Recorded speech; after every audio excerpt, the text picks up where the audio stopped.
हो, छोड़ूंगी ना साथ चाहे कोई रे जान हो। रुको जरा सब्र करो ना मन जोग दुल्हा तुम ही तो पसंद हो, छोड़ूंगी ना साथ चाहे कोई रे जान हो। समझे?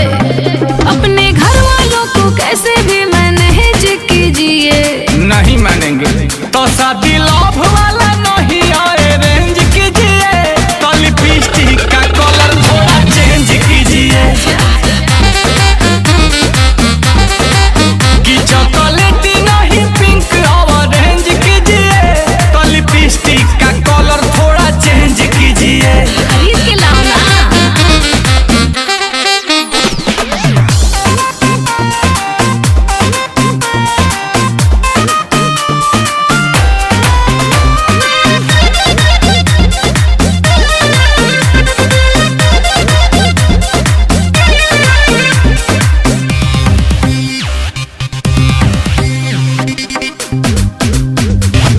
चाहती हूँ मैं तुमको तुमसे भी ज्यादा, अपना बताओ इरादा। आयो दादा तुझको मैं अपना बना के रहूंगी, मेरा ये है तुमसे वादा। पहले थोड़ा खुद को अपडेट कर लो, चलो नहीं तो अकेले कभी भेंट कर लो। मेरे ईगो को ना ऐसे चैलेंज कीजिए, क्या समझे?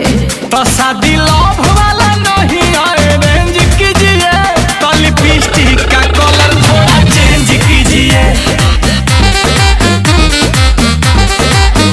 चॉकलेटी नहीं पिंक ऑरेंज कीजिए, तो लिपस्टिक का कलर थोड़ा चेंज कीजिए।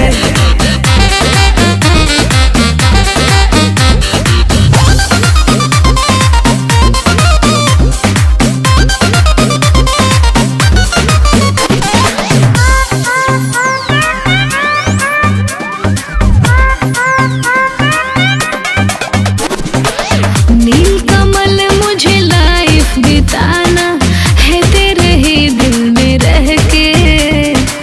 चाहत तो है अच्छा जो चाहिए वो दिला दूंगी तुझको, मैं अपने डैडी से कह के।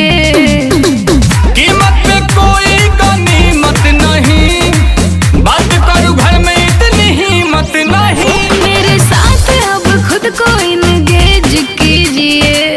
देखते हैं तो शादी लव वाला नहीं अरेंज कीजिए, तो लिपस्टिक का कलर थोड़ा चेंज कीजिए, चॉकलेटी नहीं पिंक ऑरेंज कीजिए, तो लिपस्टिक का कलर थोड़ा चेंज कीजिए। I am ready. ब्लैक चलेगा? हटाओ हटाओ करिए एकदम नहीं। शादी लव वाला नहीं